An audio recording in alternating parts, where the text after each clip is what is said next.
रानडुकराची शिकार करताना चुकून झाडलेल्या गोळीमुळं 2 जणांचा मृत्यू झाल्याची धक्कादायक घटना पालघर तालुक्यातील बोरशेती जंगलात घडली.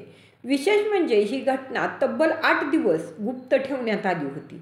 एका मृतदेहावर तर जंगलातच अंत्यसंस्कार करण्यात आले होते, तर दुसऱ्याची माहिती लपवण्यात आली. नेमकी घटना काय आहे आणि सविस्तर घटना काय आहे हे पाहण्या अगोदर बोल हटके न्यूज क्रिएशन या आपल्या यूट्यूब चॅनेलला सबस्क्राईब करा. व्हिडिओ आवडला तर लाईक करा. 28 जानेवारी रोजी बोरशेती, किराट, रावते आणि अकोली गावातील 10-15 जणांनी मिळून रानडुकराची शिकार करण्याचा प्लॅन केला. पूर्ण तयारीनिशी हे शिकारी जंगलात गेले.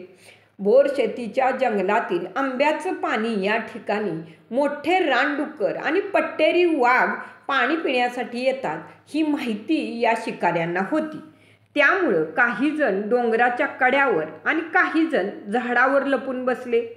अमावस्येची रात्र असल्यानं जंगलात मिट्ट काळोख होता. याच वेळी काही शिकारी जंगलात उशिरा पोहोचले.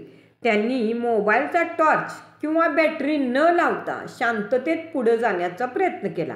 मात्र अंधारात हालचाल झाल्याचा संशय आल्यानं एका शिकाऱ्यानं गोळी झाडली. ही गोळी थेट रमेश जन्यावरटा यांच्या छातीवर लागली आणि त्यांचा जागीच मृत्यू झाला. हीच गोळी तडाखा देऊन पुढे जाऊन महालोडा नामक दुसऱ्या शिकाऱ्याच्या पायात घुसली. घटनेनंतर भीतीनं थरथरलेल्या शिकारींनी रमेश वरटा यांचा मृतदेह जंगलात गाडून ठेवण्याचा निर्णय घेतला. जखमी महालोडाला त्याच्या घरी नेण्यात आलं. मात्र गुप्तता राखण्यासाठी त्याला कोणत्याही रुग्णालयात नेण्यात आलं नाही. परिणामी 31 जानेवारी रोजी त्याचा मृत्यू झाला आणि त्यानंतर त्याच्यावरही गुपचूप अंत्यसंस्कार करण्यात आले. ही घटना तब्बल 8 दिवस गुप्त ठेवण्यात आली. मात्र 4 फेब्रुवारी रोजी स्थानिकांनी पोलिसांना माहिती दिल्यानंतर हा प्रकार उघडकीस आला. पोलिसांनी तातडीने तपास करत जंगलात गाडलेल्या रमेश वरटा यांचा मृतदेह ताब्यात घेतला.